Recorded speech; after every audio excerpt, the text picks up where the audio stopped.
All right, guys, so today we're going to take a look at adding polynomials and subtracting polynomials. There's actually a couple of ways to do this, so be sure to pay attention, follow along, and obviously if you have any problems with it, you can pause the video, rewind, and check yourself. So the first thing you see here, I have a polynomial. Get my marker here from Raph. 5x squared plus 4x minus 2, plus the polynomial 3x squared plus 7. One way to add these is by combining like terms. I have 5x squared plus 3x squared.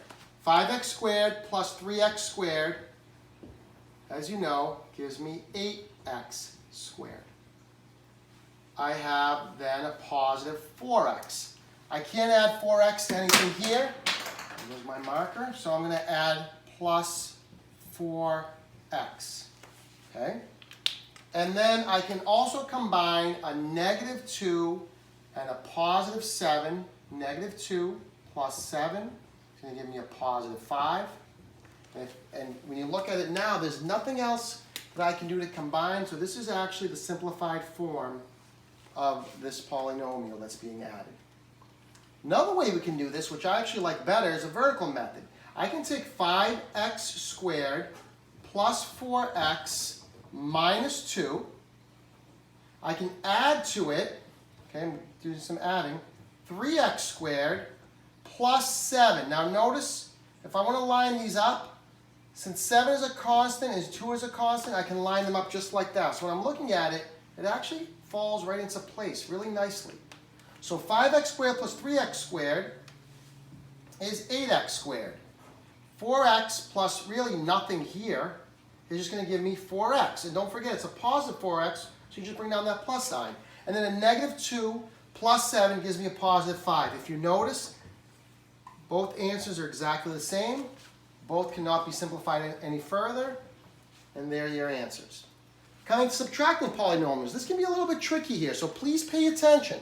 I have 3x cubed minus 2x minus 8x cubed plus 4x. So the first thing I really want to do before I try to combine them is say, if I'm subtracting this entire expression, I'm technically adding the opposite. So it's plus a negative 8x to the third plus a negative 4x. Or I can think of it as I'm subtracting, I have a 1 there, right? I'm negating everything in here. So this becomes a negative 8x, and this becomes a negative 4x. Negative 8x cubed and a negative 4x. When I try to combine these now, I have 3x cubed,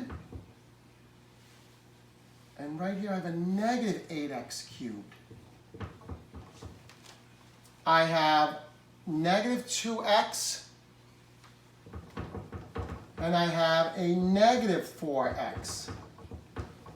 If I combine these, I end up with negative 5x cubed.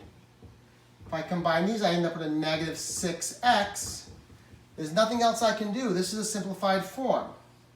It might seem a little messy, a little confusing. So I like using what we use with the addition, the vertical method with subtracting. I like it a lot better. Check this out. 3x cubed minus 2x.